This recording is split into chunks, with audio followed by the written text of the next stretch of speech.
बोलिए वृंदावन बिहारी लाल की जय। आप भाग्यशाली हैं, आप श्रीमद् भागवत महापुराण की कथा सुन रहे हैं।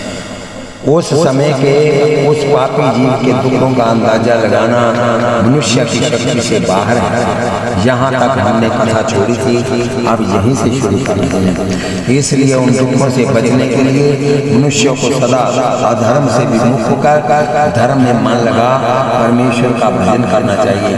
तत्पश्चात एक बहुत ही दुखदायिनी 4 कोस के पाट वाली वैतरणी नदी, जिसमें पानी की जगह रक्त लार पीव बहता है और जिसमें बड़े बड़े ज्ञान के जीव रहते हैं, जिसके दर्शन करना तो एक और नाम मात्र से शरीर के रोंगटे खड़े हो जाते हैं। 4 घड़ी रास्ता चलने के बाद आती है तब वह पापी जीव नदी की ओर निहार कर दहाड़ मार मार के रोने लग जाता है और अपने सब कर्मियों को वहाँ नाम ले लेकर पुकारता है कि कोई मुझे इस नदी से पार करे। स्त्री पुत्र भाई सखा सगोती रिश्तेदार है, कोई मुझको करे करने से पार। हे माता, उस समय जब उस पुकारने पर भी कोई उसकी सहायता नहीं करता तो वह जमदूतों के मुगलों से प्रताड़ित करने पर उस नदी में गिरा दिया जाता है और बहुत से कष्टों को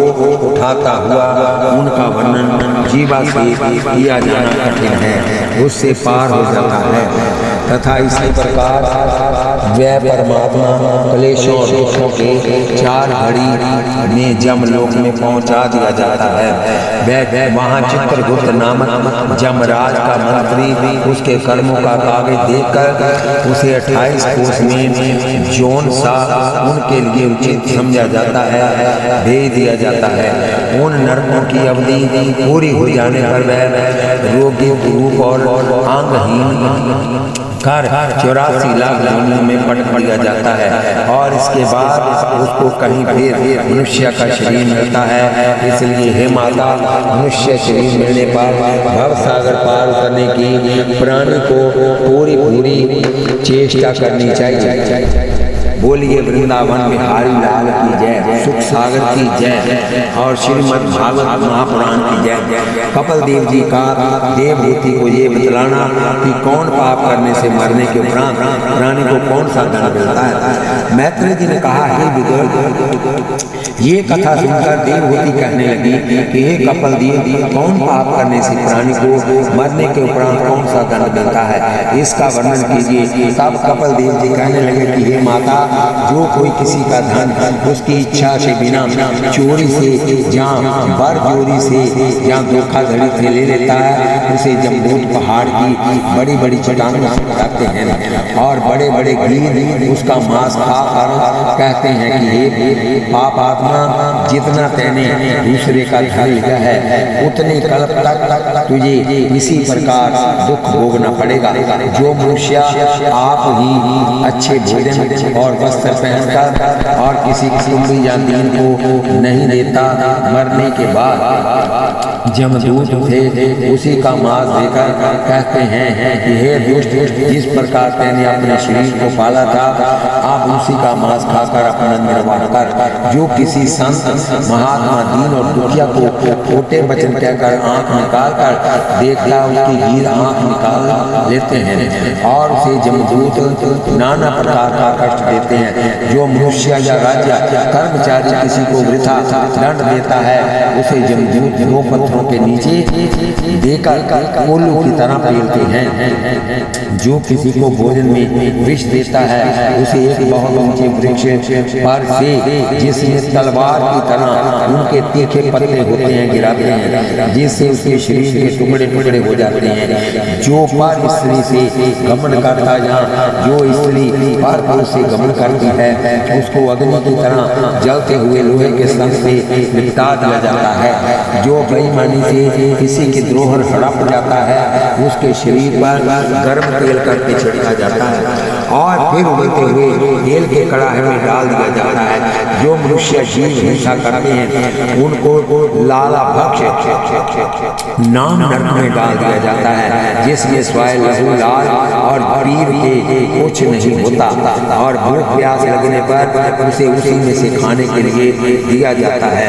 जो कोई न्याय और पंचायत में झूठी गवाही देता है उसको अंधियारे कुएं में जिसमें सांप और बिच्छू भरे रहते हैं डाल दिया जाता है। परंतु हे माता, इतना दुख और भयंकर कष्ट दिए जाने पर भी ईश्वर की माया से उसके प्राण नहीं निकलते, इसलिए पापी पुरुष को इसी प्रकार नाना प्रकार के कष्ट दिए जाते हैं। कपिल देव जी को देवहूति को बताना कि नरक भोगने के पीछे प्राणी का क्या हाल होता है, बोलिए वृंदावन बिहारी लाल की जय।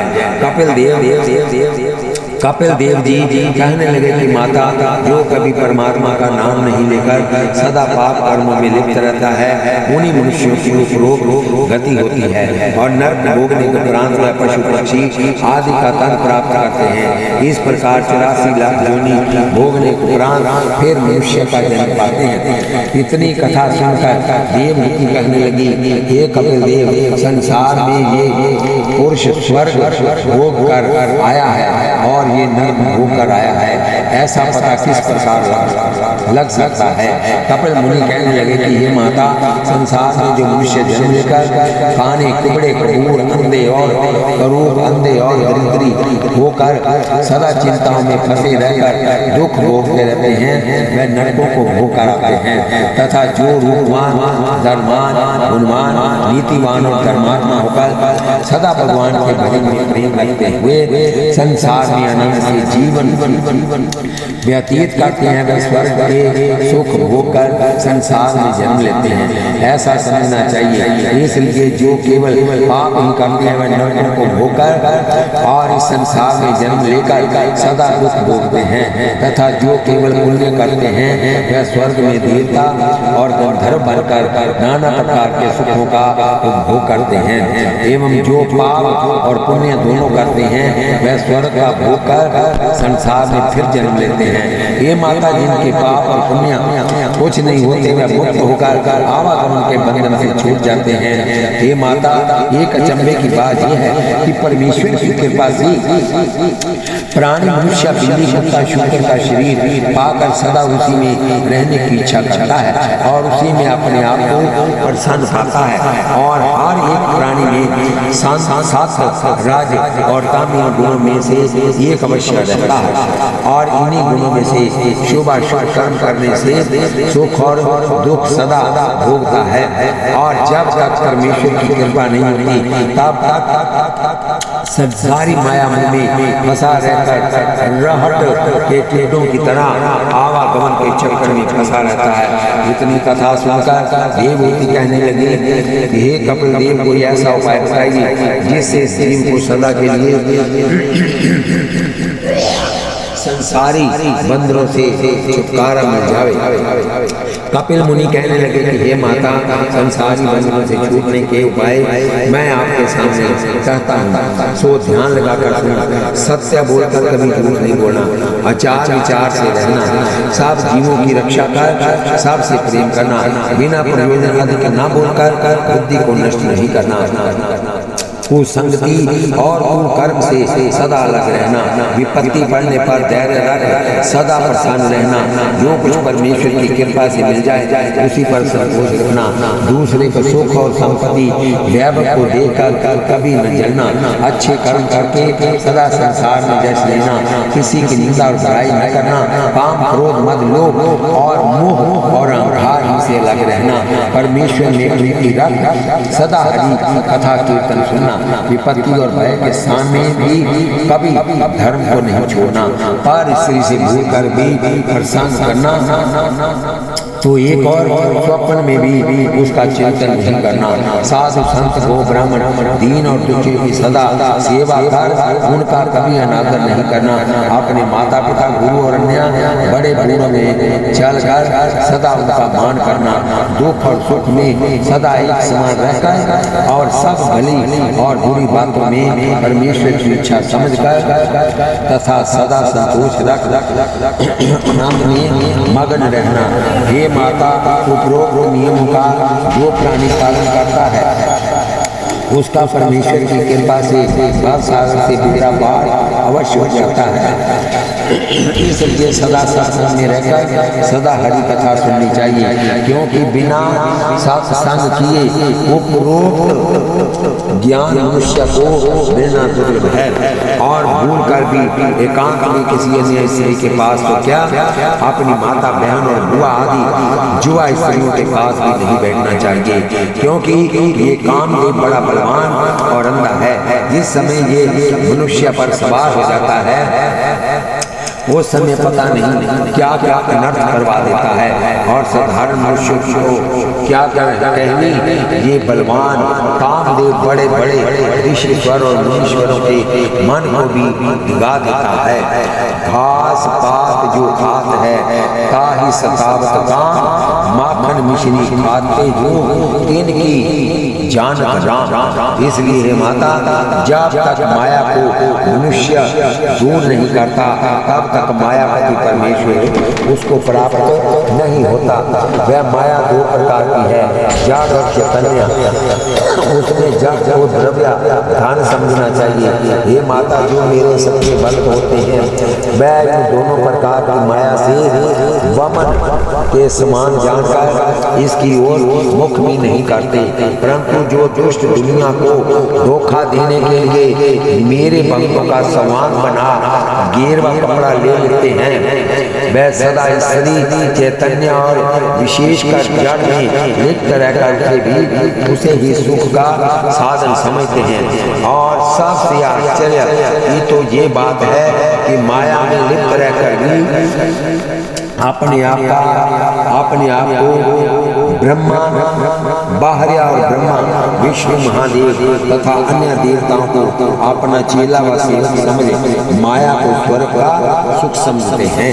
हे माता, ऐसे बगला भक्तों से जो बचकर सच्चे महात्माओं की सेवा व सत्संग करता है वही मनुष्य संसार में ज्ञान प्राप्त कर संसार के बंधनों से छूट जाता है। कपिल देव जी का देव होती को 3 प्रकार का ज्ञान सिखाना।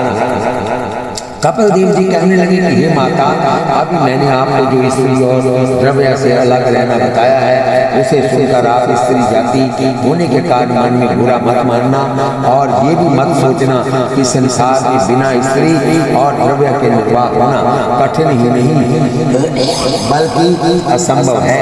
हे माता, मैंने आपको केवल उन मनुष्यों के लिए जो परमात्मा के नाम पर घर बार छोड़कर साधु सन्यासी राजनीतिवादी होकर वन तीर्थ व अन्य स्थानों में रहते हैं, स्त्री और द्रव्य को त्याग बतलाया है। परंतु जो मनुष्य गृहस्थी होते हैं उनको तो स्त्री और द्रव्य अवश्य पास रखना चाहिए, क्योंकि स्त्री और द्रव्य के बिना गृहस्थ की गाड़ी नहीं चल सकती। किंतु इसके बाद इसका ध्यान अवश्य रखना चाहिए कि अपनी वेद विधि से 5 पंचों में विवाह की स्त्री को चाहे वह रूपा हो और क्रोधवती ही क्यों न हो छोड़कर अन्य स्त्री से स्वप्न में भी प्रीति नहीं करनी चाहिए। और धर्म के कमाए हुए द्रव्य को चाहे वह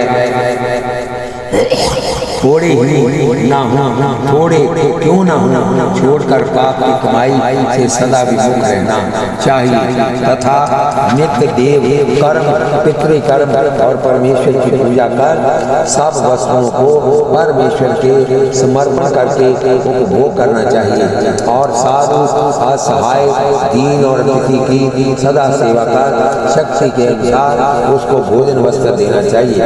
एवं यज्ञ दान व्रत हरि कीर्तन और अन्य शुभ कर्म करता हुआ चाहे घोर विपत्ति आने पर भी धैर्य, संतोष और सुख से अपना जीवन व्यतीत करना चाहिए।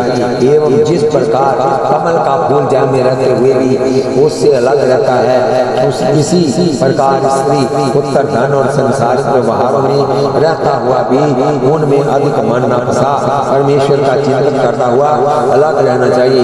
ये माता इस प्रकार के कर्म करता हुआ गृहस्थ भी सूर्य मंडल में होकर वैकुंठ में चला जाता है, और जो पाप और पुण्य दोनों को करते हैं वह चंद्र मंडल से होकर स्वर्ग में जाते हैं और वहाँ अपने कर्मों का शुभाशुभ कर्म होकर फिर इसी संसार में जन्म लेते हैं।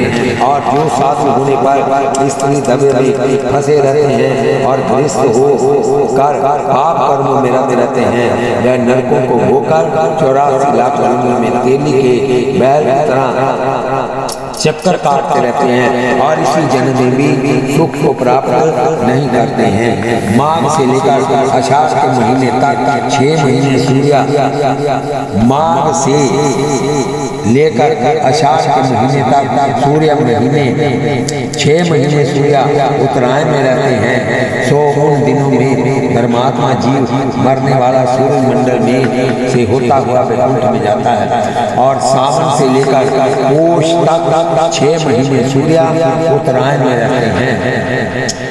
उन महीनों में धर्मात्मा जीव मरने वाला चंद्र मंडल में से होकर स्वर्ग में जाता है। इसी प्रकार कृष्ण पक्ष पितरों की रात्रि और शुक्ल पक्ष पितरों की रात्रि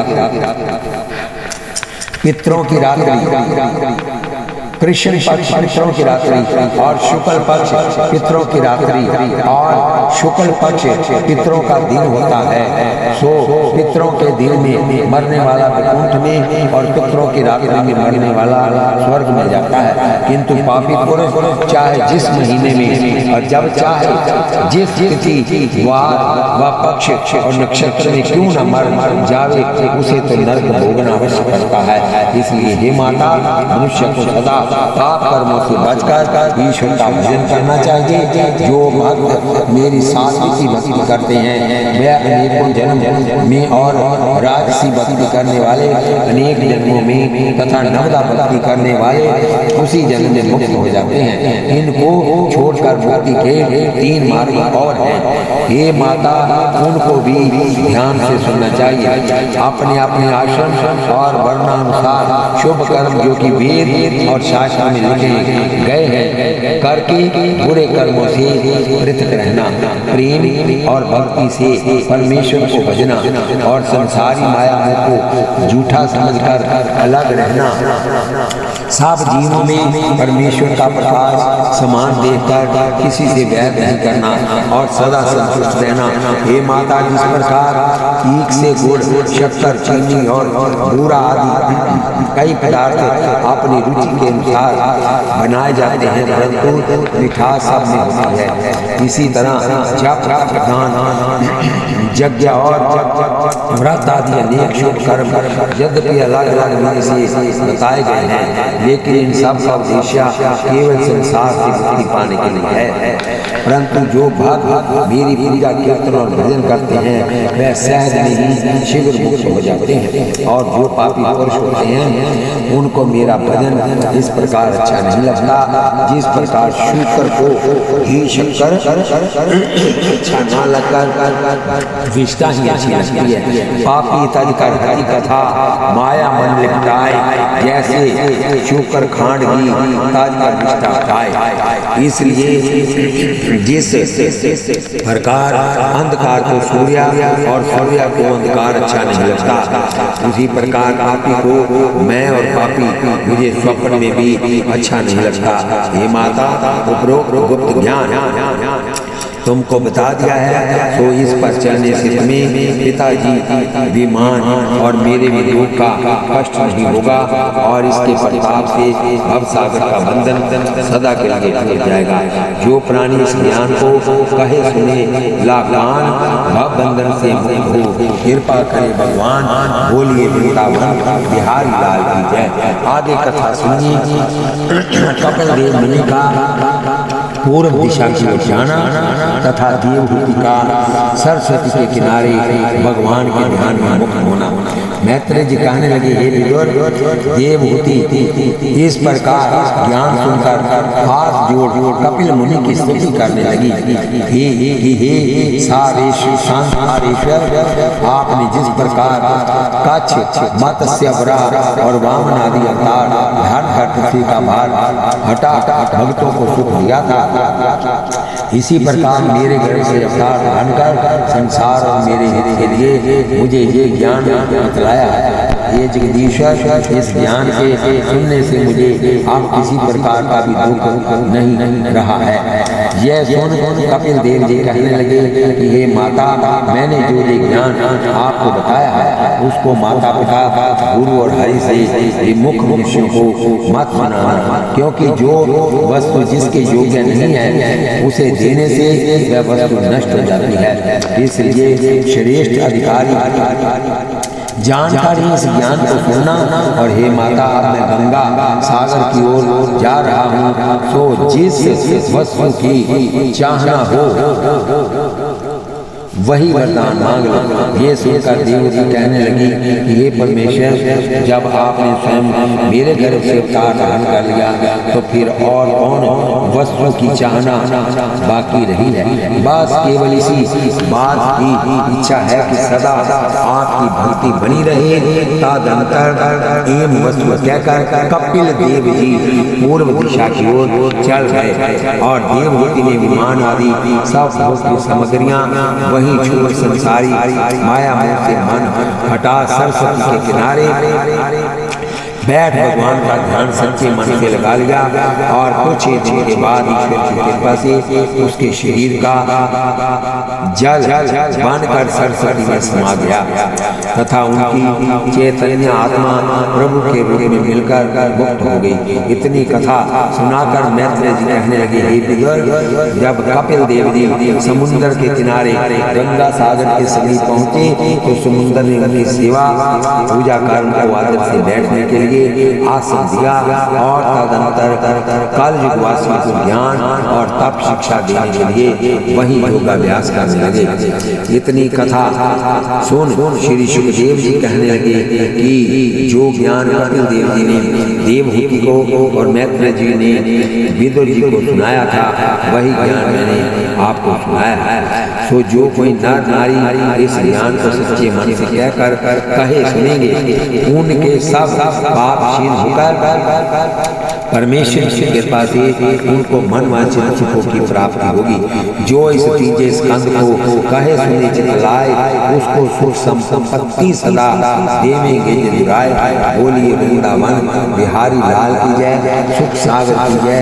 बोलिए गणेशाय नमः। सती का अपने पिता दक्ष प्रजापति के यज्ञ में शरीर त्याग हिमालय पर्वत के जहाँ पार्वती का अवतार और ध्रुव भगत तथा राजा पृथु की कथा। हर नारायण हरि भजे हटत हृदय संसार होत हस्ती हाय हेम हल हिम्मत शाह। अत्रि मुनि का उत्पन्न होकर तप करना और उनके यहाँ चंद्रमा दत्तात्रेय और दुर्भाषा का जन्म लेना। बोलिए बांके बिहारी लाल की जय। मैत्रेय ऋषि कहने लगे कि हे विदुर, आप मैं आपके सामने संसार की उत्पत्ति का हाल वर्णन करता हूँ। सो सुनो, ब्रह्मा जी के मारीच और मारीच के कश्यप हुआ। ब्रह्मा जी के मारीच और मारीच के कश्यप हुआ। सो कश्यप वंश का हाल छठे स्कंद में अभी वर्णन किया जाएगा। अब मैं आपके सामने स्वयं मनु की संतान का हाल वर्णन करता हूँ। स्वयं मनु के उतानपाद और प्रियावर्त नामक दो पुत्र और देवहूति आदि तीन कन्याएं उत्पन्न हुई। उसमें देवहूति के कपिल देव जी हुए। देवहूति के कपिल देव जी हुए जिनका हाल पहले बताया जा चुका है। अब अन्य दोनों का हाल बताता हूँ। इसलिए एक तो दक्ष प्रजापति को और दूसरी रुचि प्रदाता प्रजापति को ब्याई गई थी, जिसके अत्रि नाम का पुत्र जिसको अनुसूया ब्याई गई थी, और उनके 3 पुत्र हुए। तो पहले में उनके उत्पन्न होने का हाल सुनाता था। देव जी कहने लगे, हे परीक्षित, मैत्रेय जी ने विदुर को बताया कि सृष्टि उत्पादन करने से पहले अत्रि मुनि अपनी पत्नी अनुसूया सहित वन में तप करने चले गए। तो उन्होंने तप करते समय केवल कर्ता शब्द का उच्चारण कर किसी विशेष देवता का जप नहीं किया। इसलिए जप करते हुए जब 100 वर्ष बीत गए तो ब्रह्मा, विष्णु और महेश जी ने उनको दर्शन देकर वरदान के लिए कहा। तीनों देवताओं को देखकर अत्रि मुनि कहने लगे कि ये देवो, क्या कर्ता आप तीनों हैं। ये सुनकर वे कहने लगे कि हे मुनीश्वर, यद्यपि इस जगत का कर्ता पार ब्रह्म परमेश्वर निराकार है, परंतु वह किसी को आंख से दिखाई नहीं देता, इसलिए हम साकार रूप से तीनों संसारों का उत्पन्न, पालन और नाश करते हैं, और कर्ता का नाम लेने पर हम तीनों वरदान देकर सुखी करते हैं। यह सुन अत्रि मुनि ने उनकी बहुत सी स्तुति और पूजा कर कहा, हे संसारेश्वर, मैंने सृष्टि पैदा करने के लिए तप किया है। ये सुन वह देव ऐसा ही होगा कहकर अंतर्धान हो गए। तत्पश्चात परमेश्वर की कृपा से अत्रि मुनि के चंद्रमा दत्तात्रेय और अत्यंत क्रोधी दुर्वासा नाम हुए। इनकी कथा सुना और मैत्रेय जी कहने लगे कि हे विदुर, अब मैं स्वयं मनु की तीसरी लड़की का जो दक्ष प्रजापति को ब्याई गई थी हाल सुनाता हूँ। उसके 60 कन्या उत्पन्न हुई, जिसमें सती नाम की कन्या महादेव जी से ब्याई गई थी, जिसने अपना तन दक्ष के यज्ञ में त्याग कर दिया था। दक्ष प्रजापति का महादेव जी को श्राप देना। बोलिए वृंदावन बिहार की जय। मैत्रेय ऋषि स्वर से विदुर जी ने इतनी कथा सुनकर कहा कि हे मुनीश्वर, सती ने अपने पिता दक्ष प्रजापति के यज्ञ में किस कारण शरीर का त्याग किया था, इस कथा का सम्यक प्रकार से वर्णन कीजिए। मैत्रेय जी कहने लगे कि हे विदुर, एक समय दक्ष प्रजापति सती का विवाह महादेव जी से करने के उपरांत ब्रह्मलोक में अपने पिता ब्रह्मा जी के दर्शन करने के लिए आए, तो उनको आता देकर सब देवताओं ने उठकर उनका आदर सत्कार किया, परंतु महादेव जी ने, जो कि उस समय परमेश्वर के भजन में लवलीन थे और जिनको दक्ष प्रजापति के आने की खबर ही नहीं थी, उनको ना तो दंडवत प्रणाम किया और ना उनका मीठा वचन कहकर अन्य ही सत्कार किया। हे विदुर, इस बात से दक्ष प्रजापति को बड़ा क्रोध चढ़ आया और वह कहने लगे कि हे सभासदों, इस मूढ़ महा अभिमानी को तो देखो, जो महादेव बना दिए जाने पर महापुरुषों का आदर सत्कार भी नहीं करता। हाय, मैंने ब्रह्मा जी के कहने से ऐसे कुकर्मी से अपनी किशोर कन्या का विवाह कर अनर्थ कर दिया है।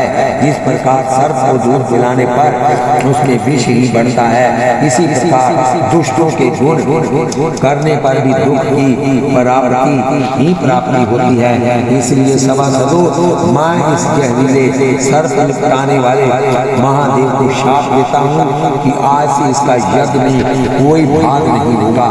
मैत्रेय जी कहने लगे कि इस प्रकार बहुत से दुर्वचन कहता हुआ दक्ष प्रजापति को अपने निवास स्थान को चले गए और इधर उधर के जाने के बाद समाधि खुलने पर शिव भगवान शाप का हाल सुनकर बिना कुछ कहे नंदीश्वर पर चढ़कर कैलाश को चले गए और वहां जाकर भगवान के भजन में लवलीन हो गए। हे विदुर, जब दक्ष प्रजापति शाप देकर घर को आए तो वह सोचने लगे लगे, पहले अपने यहाँ यज्ञ करके महादेव का यज्ञ में हिस्सा बंद करना चाहिए। हे राजन, ऐसा विचार कर यज्ञ की सब तैयारी करके ऋषिश्वरों के पास निमंत्रण भिजवा दिया। बोलिए वृंदावन बिहारी लाल की जय। देवता, गंधर्व और ऋषि मुनियों को अपने पिता दक्ष के यज्ञ में जाते हुए देख कर सती का शिवजी से जाने के लिए हट करना।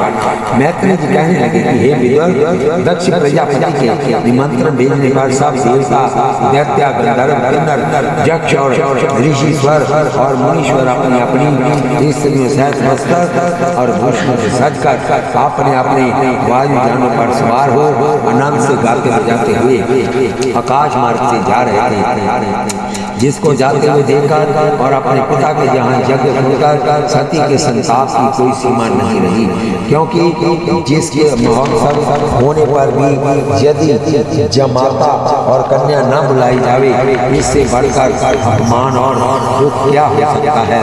परंतु सभी ने उसी समय अपने मन को इस प्रकार सोचकर समझा लिया कि ऐसे कामों में इतनी बड़ी कल्पना रह जाया करती हैं, सो अधिक काम के होने से और चित्त के स्थिर नहीं रहने से शायद मुझको शिव जी के समेत निमंत्रण देना भूल गए हूँ, इसलिए बिना बुलाए भी मुझे वहाँ जाकर महोत्सव के आनंद को अपनी आंखों से देखना चाहिए। क्योंकि कहा है, पिता माता गुरु मित्र घर बिना आमंत्रित जाए, जो भी अति आनंद ले कभी कष्ट नहीं पाए। इसलिए शिव जी की आज्ञा लेकर मुझे अवश्य वहाँ जाना चाहिए। मैत्रेय जी कहने लगे कि हे विदुर, सती इस प्रकार सोचती हुई शीघ्र ही शिव जी के पास आकर सविनय कहने लगी कि हे स्वामी, सुनती हूँ मेरे पिता के यहाँ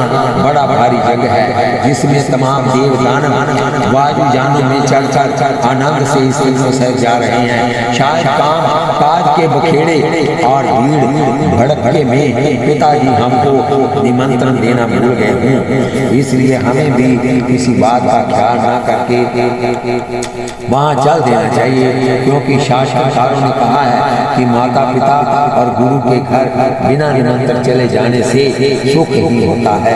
ये सुनकर शिव जी कहने लगे कि हे प्रियतमे, यद्यपि जो तुम कहती हो सो सच है, परंतु तेरे पिता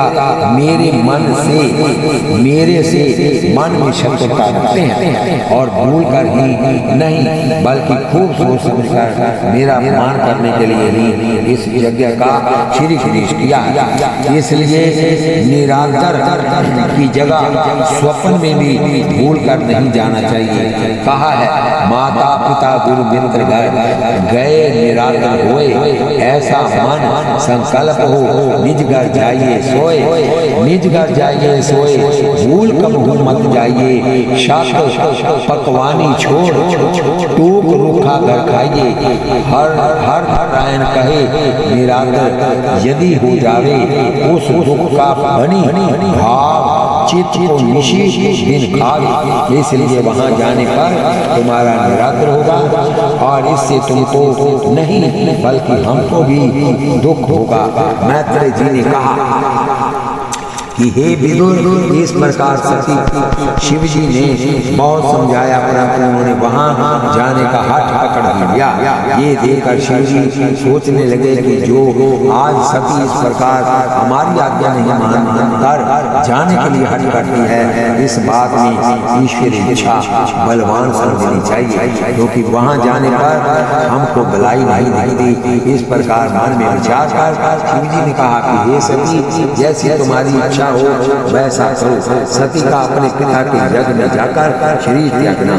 मैत्रेय जी कहने लगे कि हे विदुर, तब शिव जी के बहुत मना करने पर भी सती अपने पिता के यज्ञ में जाने के लिए आग्रह करने लगी, तो भगवान शिव जी ने उन्हें बहुत से गणों के साथ अपने पिता के यहाँ भिजवा दिया। वहाँ जाने पर जब सती का उनके पिता ने भी आग्रह नहीं किया, तो ये हाल देखकर सती जी के दुख का कोई ठिकाना नहीं रहा और जिसके पास वह जाती थी वही दक्ष प्रजापति के भय से उसका आदर करना तो क्या और रहा मुख से भी नहीं बोलता था। किम बहुना उसकी माता छोड़कर किसी ने उसके आने की भी बात नहीं पूछी।